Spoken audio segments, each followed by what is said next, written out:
Sir इसका flying time कितना है? कार्बन फाइबर से लेके, और यदि आप बैंक के थ्रू लोन वगैरह से लेते हैं तो बैंक आपकी मदद करती है। और सर इसका मेंटेनेंस चार्जर कंपनी की तरफ से रहता है?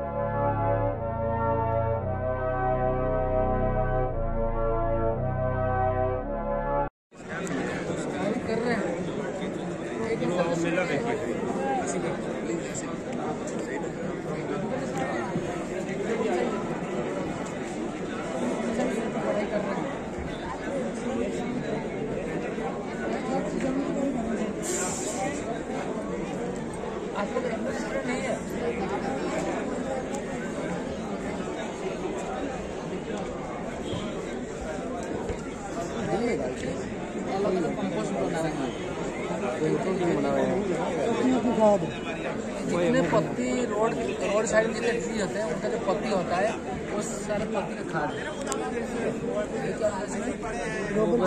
तो आप लोग जानते ही होंगे। धान राइस तो जनरली डिकम्पोज जल्दी नहीं होता है, उसका एक कंपोस्ट है, ये वर्मी कंपोस्ट है। इधर आइए, ये वर्मी कंपोस्ट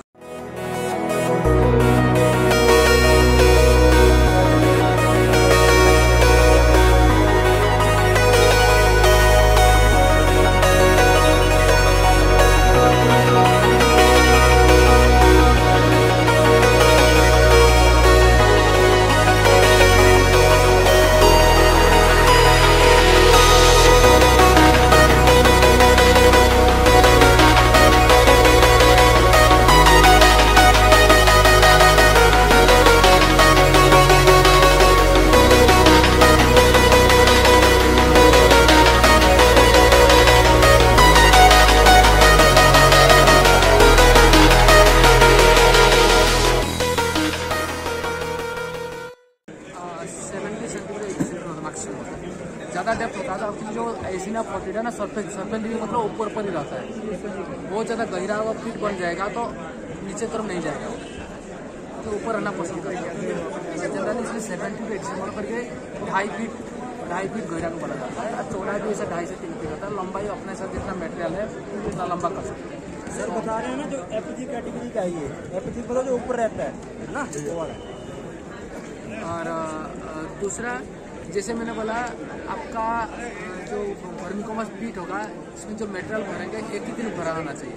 इसलिए जितना भी मटेरियल आपके पास अवेलेबल है वो सारे मटेरियल को पहले से प्री ऐसे रखा लो, सबको सुखाना चाहिए।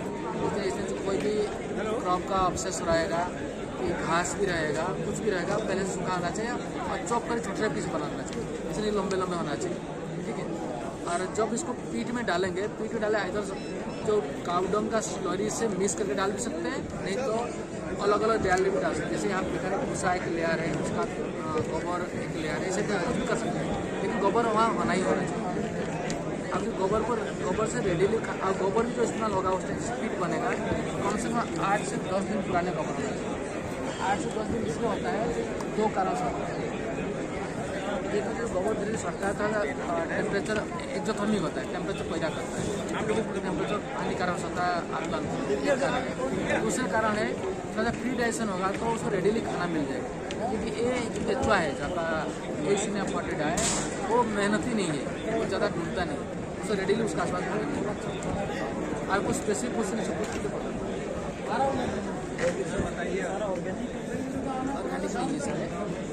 हमारा IFS मॉडल यहाँ पे IFS मॉडल में जो प्रोड्यूस हुआ है सारे ऑर्गेनिक ये सारे नहीं है।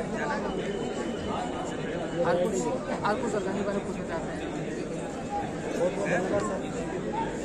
आप इंटरव्यू भी यहाँ पे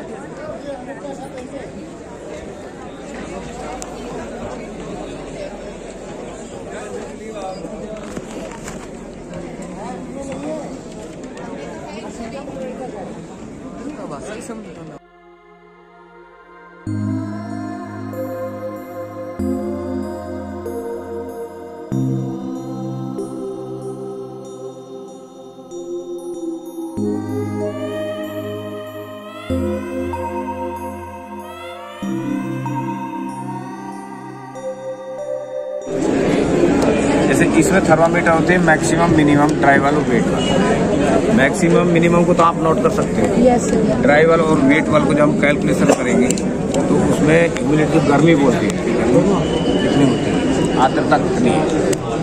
ये संसार रिकॉर्डर है, इसमें एक पेपर होता है अंदर, तो जैसे सूर्य 7 घंटा चलता है तो वह कंटिन्यू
इसमें आप खाद वगैरह जो यूरिया पेस्टिसाइड वगैरह जो लिक्विड फॉर्म में होते हैं उसका आप छिड़काव कर सकते हैं खेतों में।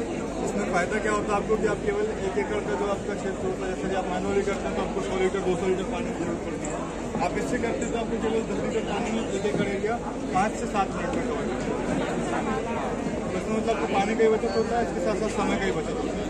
और ये हमारा मैपिंग जोन है जो हम एजुकेशन इंस्टीट्यूट के लिए बैठ के रिसर्च पर्पज पे, तो इससे आप बहुत बड़े एरिया का मैप वगैरह बना सकते हैं, जिससे कि आपको वहाँ का वैल्यूम लेंथ वगैरह जो होता है वो सारा। सर इसका फ्लाइंग टाइम कितना है? इसका फ्लाइंग टाइम होता है, टोटल फ्लाइंग टाइम है इसका 12 मिनट का, 10 to 12 मिनट, जिसमें आप 2 एकड़ का एरिया कवर कर सकते हैं। और इसमें पोर्टेबल बैटरी डाल सकते हैं अपने? हाँ, मतलब हम एक सेट के साथ दूसरा सेट भी देते हैं। ठीक, मतलब दोनों सेट हमारे इसमें आता है, उसके साथ हम चार्जर भी देते हैं। तो आप जब तक एक को बैटरी का यूज़ करेंगे उसके बाद आप दूसरी चार्ज में लगा लीजिए, जब तक वो चार्ज रहेगी। और आपका कॉस्ट? इसकी कॉस्ट जो है वो 5 लाख है। और यदि आप बैंक के थ्रू लोन वगैरह से लेते हैं तो बैंक आपकी मदद कर देता है सब्सिडी में, जो 40 से 50% की सब्सिडी। और सर इसका मेंटेनेंस चार्जर कंपनी की तरफ से रहता है? मतलब 1 साल का इंश्योरेंस और 1 साल का जो वारंटी होती है वो हम देते हैं। इसके अलावा 1 साल में 2 बार हम मेंटेनेंस भी खुद करते हैं। जब भी आप बुलाते हैं तो आपको ट्रेनिंग और मेंटेनेंस हो। और साथ में सर प्रोपेलर वगैरह एक्स्ट्रा एक्सेसरीज? मतलब वो दिक्कत नहीं होती है, यदि मतलब वो इंश्योरेंस में कवर हो जाता है। कभी भी आपका कुछ भी होता है तो वो इंश्योरेंस में आ जाता है। और यदि कोई भी अंदर से मैन्युफैक्चरिंग डिफेक्ट होती है तो वो वारंटी के अंदर। और सर ये मेटल है या सेमी मेटल है सर? ये कार्बन फाइबर से, कार्बन पॉलीफाइबर से पूरा जो फ्रेम होता है वो कार्बन फाइबर और थोड़ा बहुत मेटल से यूज होता है। तो काफी मतलब स्प्रेइंग करनी है, फर्टिलाइजर है, पेस्टिसाइड है या फंगिसाइड स्प्रे करनी है ऑटोमेटिकली, ये कह सकते हैं। 5 लाख इसकी कॉस्टिंग है। कंपनी का क्या नाम पता है? एविएशन टेक्नोलॉजी रिटर्न ऑर्डर, ये हमारा काम है। कोई डाउट हो या कोई क्वेश्चन वगैरह किसी बच्चे का क्वेश्चन है तो पूछिए भाई। और सर इसका जो अगर किसान यूज करना चाहे तो उसको सीखेगा कैसा है खुद अपने मतलब इसका एक तो लाइसेंस मिलता है, वो 20 से 30 हज़ार के अंदर यदि आप चाहते हैं तो हम भी आपकी मदद कर सकते हैं लाइसेंस लेने में। और उसके अलावा जब आप हमसे परचेज करते हैं हमारा कृषि मित्र ड्रोन, तो हम आपको खुद भी उसकी training provide. Thank you.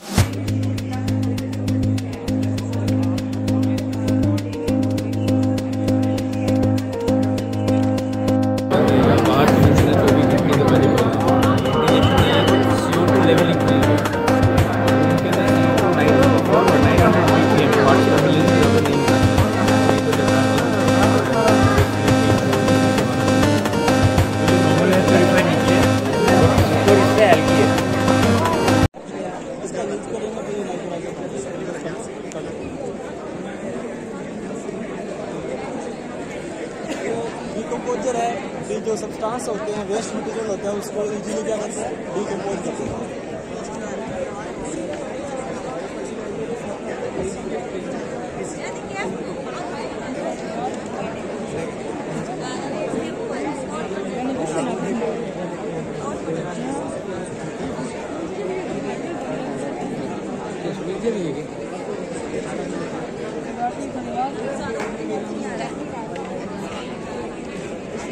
Bio fertilisers का फंगस का ग्रुप है, कई स्पीशीज है इसमें जो बायोलॉजिकल नाइट्रोजन फिक्सेशन करती है अलग अलग क्रॉप पे।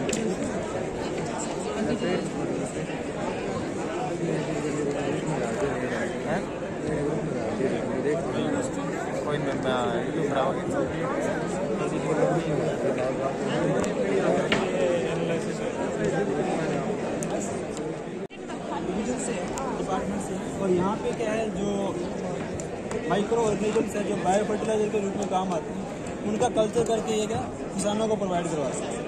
इसमें माइक्रोराइजा है, राइजोबियम है, एजेक्टोबैक्टर है, एजोस्पाइरिलम है, ये सारे हैं। इसमें डॉक्टर साहब ने हमको बहुत ही इंफॉर्मेटिव सूचना दी। बहुत बहुत धन्यवाद सर, थैंक यू सर।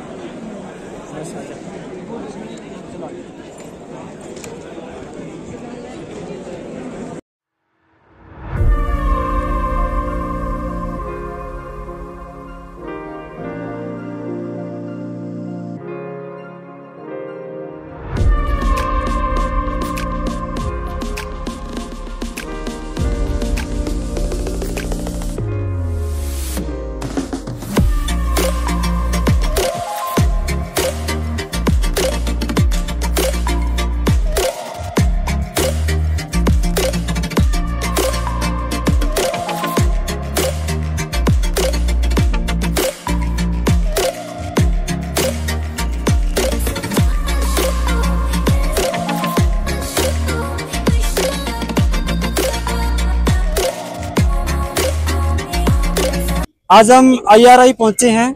यहाँ पे हमने IRI में जो आयोजित किसान मेले में हमने जो नई नई टेक्नोलॉजी को देखा। इसी दौरान हमारी मुलाकात हुई डॉक्टर रोहतास जी और सुधीर सर से। इन्होंने बच्चों को बहुत सी अच्छी बातें बताई जो इनके फ्यूचर में काम आएंगी। मैं इनको बहुत बहुत धन्यवाद देना चाहता हूँ और इनके माध्यम से कहना चाहता हूँ कि आप ज़्यादा से ज़्यादा एग्रीकल्चर सेक्टर में आके अपने फ्यूचर को ब्राइट करिए, क्योंकि आने वाला समय एग्रीकल्चर का है। और इससे मैं सर को भी कहना चाहूँगा कि वो दो शब्द कहें। सर, आपने बहुत अच्छा ये कदम उठाया है कि एग्रीकल्चर स्टूडेंट्स को एक जो सबसे बड़ा किसान मेला है हमारा, जो पूसा कृषि विज्ञान मेले में लेके आए, जहाँ पे कि जो हमारे युवा जो साथी है जो एग्रीकल्चर के स्टूडेंट्स हैं, इन्होंने बहुत कुछ यहाँ पे सीखा और एक सराहनीय कदम है। इसी प्रकार से जो अदर इंस्टीट्यूट है, जो अदर कॉलेजेस है, उनको भी ऐसे किसान मेले, चाहे जरूरी नहीं पूसा नई दिल्ली में वो लेके आए, कहीं पे भी अगर कोई भी विश्वविद्यालय अगर आयोजित कराता है तो उसके अंदर लेके जाना चाहिए, जहाँ पे उनको प्रैक्टिकल एक्सपोजर मिले। क्योंकि कृषि केवल पढ़ने की विषय नहीं है हमारी। कृषि को जब तक हम फील्ड में लेकर नहीं जाएंगे तब तक उसका पढ़ने का कोई उचित उद्देश्य नहीं है। और ये जो सभी स्टूडेंट्स है ये काफी अच्छे हैं पढ़ने के अंदर, और उम्मीद है इनमें से कुछ विद्यार्थी उस संस्थान में आने वाले वर्षों में यहाँ पे हमें दिखाई देंगे। और सर, आप भी काफी अच्छा प्रयास कर रहे हो। इसी प्रकार से अपने जो हमारे यंगस्टर्स है उनको गाइड करते रहो और अच्छा काम करो। हम तो आपके लिए बहुत सारी शुभकामनाएं, आपके इंस्टीट्यूट के लिए बहुत सारी शुभकामनाएं। इसी प्रकार से प्रगति करते रहो और सभी बच्चों के लिए बहुत बहुत शुभकामनाएं।